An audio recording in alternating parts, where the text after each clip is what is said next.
নমস্কাৰ, জিডি ক্ৰিয়েশ্যনলৈ আপোনালোকক স্বাগতম জনাইছোঁ। আজি মই আপোনালোকক 38 চাইজৰ 4 টাক্স ভি নেক ব্লাউজৰ ষ্টিচিংটো দেখুৱাব লৈছোঁ। প্ৰথমতে মই ব্লাউজৰ চিধা ছাইডটো লাইনিঙৰ ওপৰত পাৰি ল'লোঁ। পাৰি লৈ তাৰ তলফালে চিলাই কৰি গ'লোঁ। চিলাই কৰি এতিয়া মই তাৰ ওপৰত এটা চিলাই মাৰি লৈছোঁ, যাতে কাপোৰটো উলটিয়াই দিওঁতে ভাল ধৰণে উলটিয়াই খাই যায়। এতিয়া মই ছাইডকেইটা চিলাই লৈছোঁ, পেক কৰি লৈছোঁ লাইনিঙৰ লগত। ব্লাউজৰ মেইন ফেব্ৰিকটো এনেকৈ ওপৰৰ পৰা চিলাই পেক কৰি লৈছোঁ।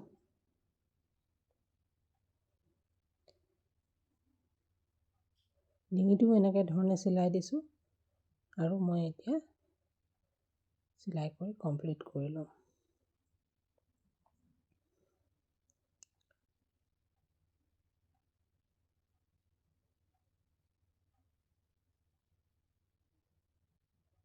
আৰু ব্লাউজৰ যিখিনি কাটিং কৰোঁতে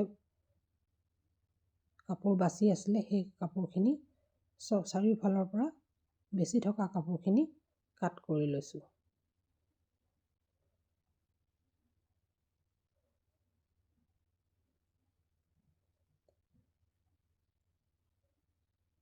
এতিয়া মই ব্লাউজটো বেক টাক্সটো লগাম। এইটো 4 ইঞ্চিত লগাইছোঁ, হাফ ইঞ্চি দুটা আৰু ওপৰলৈ 5 ইঞ্চি দীঘল কৰি মই বেক টাক্সটো চিলাই দিছোঁ।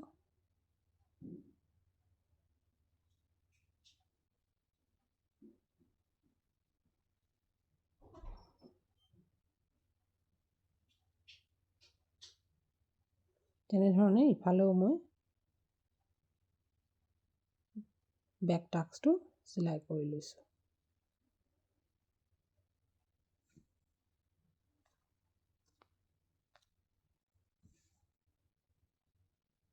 এতিয়া মই ফ্ৰণ্টৰ পাৰ্টটো ব্লাউজৰ কাপোৰৰ ওপৰত পাৰি লৈ পেলাই প্ৰথমতে তাক চাৰিওফালৰ পৰা চিলাই কৰি লৈছোঁ।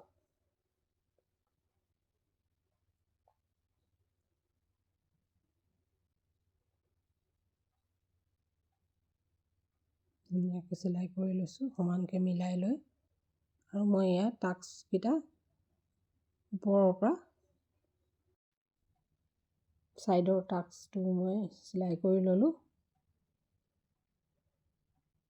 এতিয়া এই ফ্ৰণ্টৰ টাক্সটোৰ ওপৰত মই চিলাই কৰি লৈছোঁ, যাতে টাক্সটো লগাবৰ সময়ত কাপোৰখন ইফালে সিফালে চলি নাযায়। আৰু এই অকণমান ভি শেপ কৰি পেলাই মই বনাইছোঁ ডিঙিটো।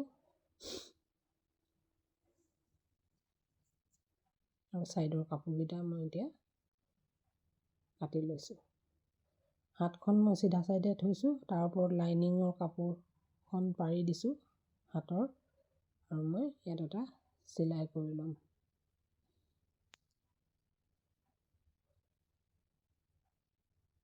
চিলাই কৰাৰ পাছত চিলাইটো বহি যাবৰ কাৰণে মই আকৌ এটা ওপৰত লাইনিংখন মেলি তাৰ ওপৰত এনেকৈ এটা চিলাই কৰি লৈছোঁ, যাতে ওলোটাই দিলে কাপোৰটো ধুনীয়াকৈ বহি যায়। এতিয়া হাতৰ কাপোৰখনৰ ওপৰত চাৰিওফালৰ পৰা চিলাই মাৰি পেক কৰি লৈছোঁ। এতিয়া যিখিনি এক্সট্ৰা কাপোৰ আছে, সেই কাপোৰখিনি কাটি লৈছোঁ।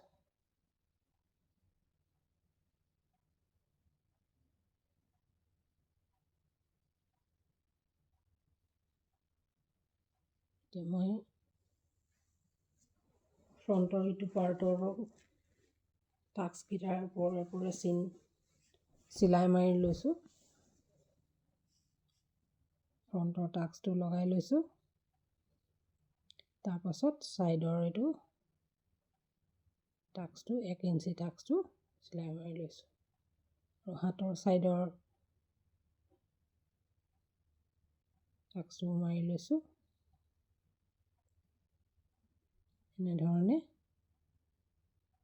গোটেইকেইটা চিন দিয়া মতে গোটেইকেইটা টাক্স মই মাৰি লৈছোঁ।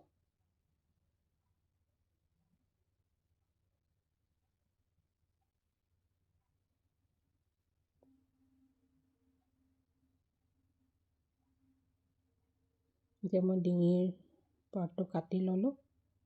এতিয়া ফ্ৰণ্টৰ হুক লগাবৰ কাৰণে মই 1.5 ইঞ্চি জোখৰ এখন কাপোৰ লৈ ফ্ৰণ্ট ছাইডৰ পৰাই লগাই গৈছোঁ আৰু তাৰ ওপৰত এটা চিলাইটো বহিবৰ কাৰণে চিলাই লগাইছোঁ। এতিয়া মুটুকাই হুক লগাবৰ কাৰণে ফ্ৰণ্ট হুকৰ পটিটো লগাই লৈছোঁ।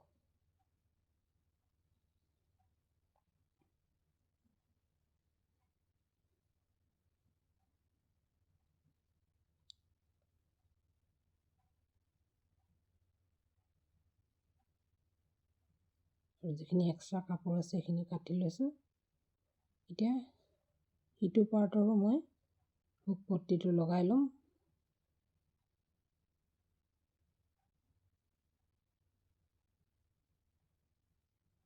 ফ্ৰণ্টৰ কাপোৰখন উল্টাকৈ লৈ তাৰ ওপৰত মই হুক পট্টিটো লগাই তাৰ ওপৰত এটা চিলাই মাৰি চিধা ফালৰ পৰা তাক আকৌ মুটুকাই ল'ম। তেতিয়া ফিনিচিঙৰ সৈতে ধুনীয়াকৈ চিলাইটো সমানকৈ হৈ লগাব পাৰে। এতিয়া দুইখন পাৰ্ট মোৰ চিলোৱা হৈ গ'ল। ফ্ৰণ্ট পাৰ্টৰ দুইটা ছাইড চিলোৱা হৈ গ'ল। এতিয়া মই দুটা পাত এই টাক্সৰ চিনে চিনে মিলাই মই পিন লগাই লৈছোঁ যাতে চিলাইকেইটা মিলে আৰু মই ফ্ৰণ্টৰ চ'লজাৰটো জইন কৰিম। ফ্ৰণ্টৰ চ'লজাৰটো জইন কৰি লৈছোঁ। তাত দুটা ডবল চিলাই দিব লাগে যাতে চিলাইটো মজবুত হৈ থাকে। তেনেকৈ সিফালেও মই চ'লজাৰটো চিলাই লৈছোঁ।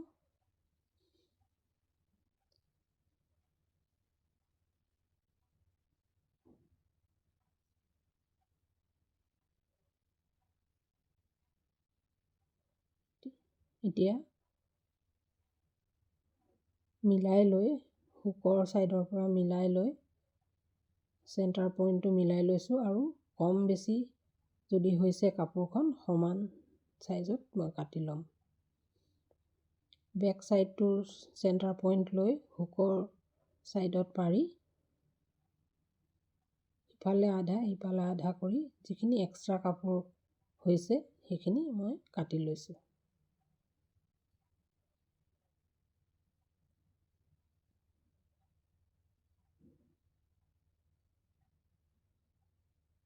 এতিয়া ছাইডটো মিলাই ফ্ৰণ্ট ছাইডৰ লগত বেক ছাইডৰ ছাইডটো মিলাই যিখিনি কাপোৰ মই এক্সট্ৰাকৈ লৈছিলোঁ 2 ইঞ্চি সেইখিনি ফ্ৰণ্ট ছাইডে মুটুকাই চিলাই লৈছোঁ।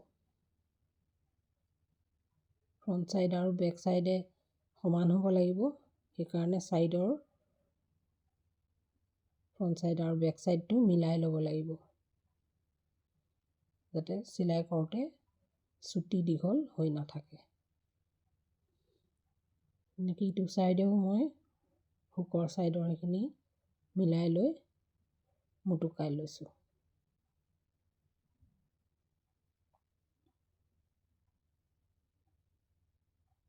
এতিয়া মই পাইপিঙৰ কাৰণে কাপোৰ জইন কৰিছোঁ। কেৰেচিয়া হিচাপত মই কাপোৰ কাটি লৈছোঁ আৰু এনেকৈ বেকাকৈ জইন কৰিছোঁ। তেতিয়া লগাবলৈ সুবিধা হয়। পাইপিংটো লগোৱাত একো অসুবিধা নহয় আৰু মাজৰ যিটো চিলাই সেইটো মই নখেৰে ফালি সমান কৰি লৈছোঁ। এতিয়া হাতত মই পাইপিং লগাম। হাতখন দেখিছে নহয়, চিধা ছাইডটো তলফালে লৈছোঁ আৰু অলপমান পাইপিং ভিতৰৰ ফালে ভৰাই দি যিমান ডাঙৰ পাইপিং মোক লাগিব সেই হিচাপত মই চিলাইটো মাৰি লৈছোঁ। এতিয়া মই পাইপিংখন ওলটিয়াই ল'লোঁ। ওলটাই লৈ যিমান ডাঙৰ মোক পাইপিং দৰকাৰ হৈছে মই বিচাৰিছোঁ সেইমতে সিমানখিনি মই উলিয়াই ওপৰ ফালৰ পৰা চিলাই কৰি লৈছোঁ। এতিয়া মই ভিতৰৰ ফালৰ পৰা বাকী থকা পাইপিংখিনি উভতাই পেলাই ফিনিচিঙৰ সৈতে চিলাই ল'ম।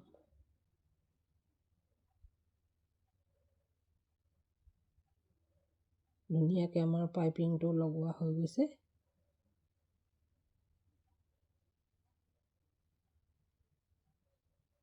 তেনেকৈ ইখন হাতৰো মই এনেকৈ হাতখন উল্টা ফালে লৈ অলপমান পাইপিং ভৰাই যিমান ডাঙৰকৈ পাইপিং দেখুৱাব বিচাৰিছোঁ সিমান হিচাপত চিলাইটো মাৰি ল'লোঁ। মৰাৰ পাছত মই ওপৰ ফালৰ পৰা হাতখনৰ চিধা ছাইডৰ পৰা এনেকৈ ওপৰে ওপৰে পাইপিংটো একেবাৰে ছাইডত চিলাইটো মাৰিছোঁ যাতে দেখিবলৈ ভাল হয়। এতিয়া মই বেক ছাইডৰ পৰা পাইপিঙত থকা কাপোৰখিনি ঘূৰাই মাৰি ধুনীয়াকৈ ফিনিচিঙৰ সৈতে হাতখন পাইপিং লগোৱা কমপ্লিট কৰিলোঁ। তেনেকৈ মই বেক ছাইডতো পাইপিং লগাই দিছোঁ। বেক পাৰ্টটো মই উল্টা ফালে লৈ তলৰ ফালে পাইপিংটো ভৰাই লৈছোঁ। এনেকৈ লগালে ৰছী ভিতৰত ভৰাই যিটো পাইপিং লগায় তেনেকৈ নলগালেও সিমানেই টান আৰু গোটা হিচাপে পাইপিংটো ওলায়। আপোনালোকেও এনেকৈ নাই কৰা যদি কৰি চাবচোন। পাইপিংটো একেধৰণৰে ৰছী ভৰোৱাৰ নিচিনাকৈ হয়। এতিয়া মই পাইপিংটো লগাই লৈছোঁ। এতিয়া চিধা ছাইডৰ পৰা হাতেৰে ধুনীয়াকৈ সমান কৰি যিমান ডাঙৰ পাইপিং মই দেখুৱাব বিচাৰিছোঁ সিমানখিনি হিচাপত ওপৰৰ ফালৰ পৰা একেবাৰে কাষতে চিলাইটো মাৰি গৈছোঁ।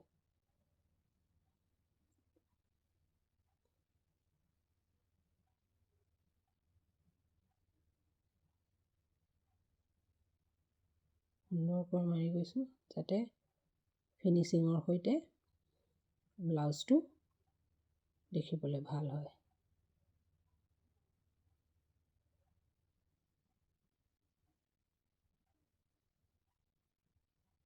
এতিয়া মই হাতখন চিলাই কৰি ল'ম। কান্ধৰ চেণ্টাৰ পইণ্টটো লৈ হাতৰো চেণ্টাৰ পইণ্টত মই এটা দাগ দিয়া আছিলে সেইটো মিলাই লৈ হাতখন এনেকৈ চিলাই গৈ আছোঁ।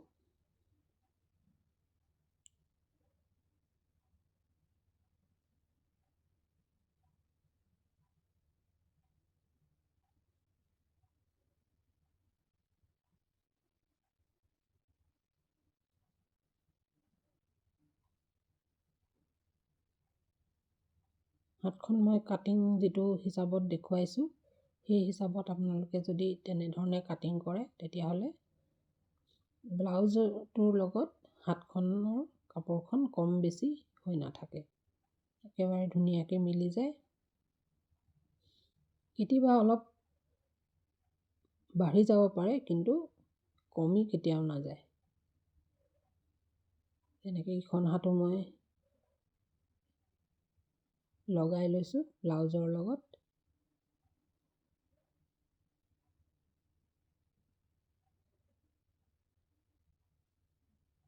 আৰু ডবল চিলাই মাৰি দিছোঁ। হাতখনত ডবল চিলাই মাৰিব লাগে।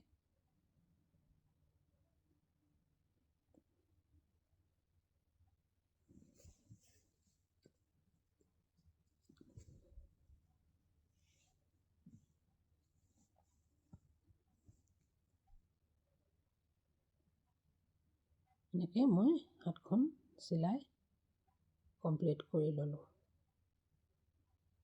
এতিয়া মোৰ হাতখন লগোৱা হৈ গ'ল। এতিয়া মই ছাইডৰ পৰা চিধা ছাইডৰ পৰা মই ব্লাউজটো চিলাই মাৰি ল'ম। একেবাৰে কাষতে মই এটা চিলাই মাৰি লৈছোঁ চিধা ছাইডৰ পৰা।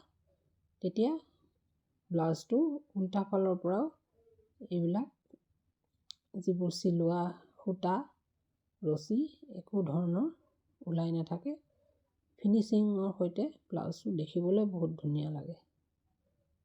এতিয়া মই সমান কৰি লৈছোঁ, চেণ্টাৰ পইণ্টৰ লগত মিলাই লৈছোঁ। আৰু হাতখনৰ যিটো শ্ব'ল্ডাৰ জইণ্ট সেইটোও মই মিলাই লৈছোঁ। মিলাই লৈ ফ্ৰণ্ট ছাইডৰ পৰা মই এনেকৈ ইটো ছাইডেও চিলাই লৈছোঁ। আৰু যদি ক'ৰবাত কাপোৰ কম বেছি হৈ আছে সেইখিনি কাটিং কৰি ল'ব। চেণ্টাৰে মই মিলাই লৈছোঁ।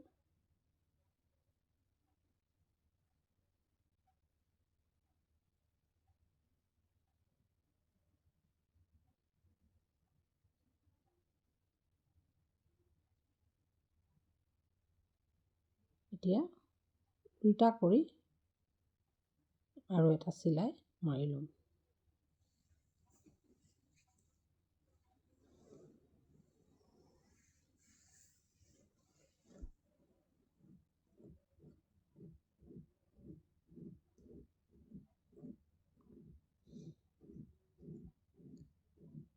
এতিয়া মোৰ ব্লাউজৰ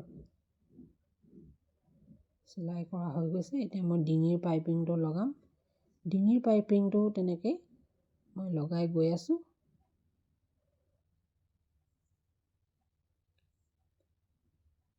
ডিঙিৰ পাইপিংটো লগাওঁতে কান্ধৰ ওচৰতে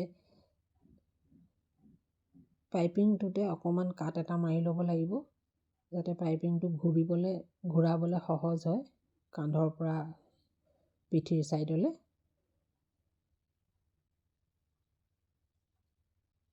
এতিয়া মই এইখিনিতে আৰু আকৌ কান্ধৰ জইনটো পাইছোঁ, সেইখিনিত মই আকৌ অকণমান কাট এটা মাৰি লৈছোঁ পাইপিংটোত। মাৰি লৈ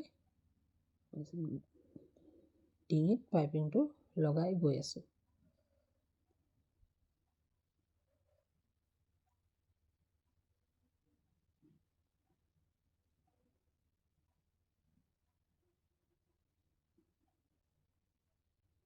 এতিয়া পাইপিংটো বহাই পেলাই 1/2 ইঞ্চিতকৈও কম জোখত ওপৰত এটা মই চিলাই মাৰি ল'ম।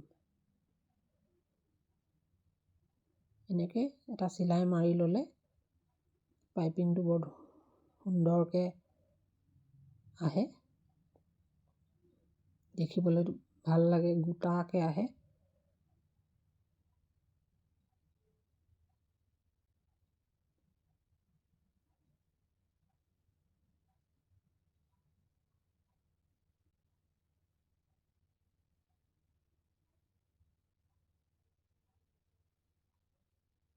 মই সন্মুখৰ ফালৰ পৰা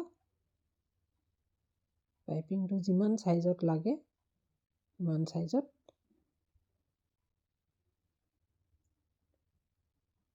ওপৰৰ পৰা মুটুকাই চিলাই গৈ আছোঁ।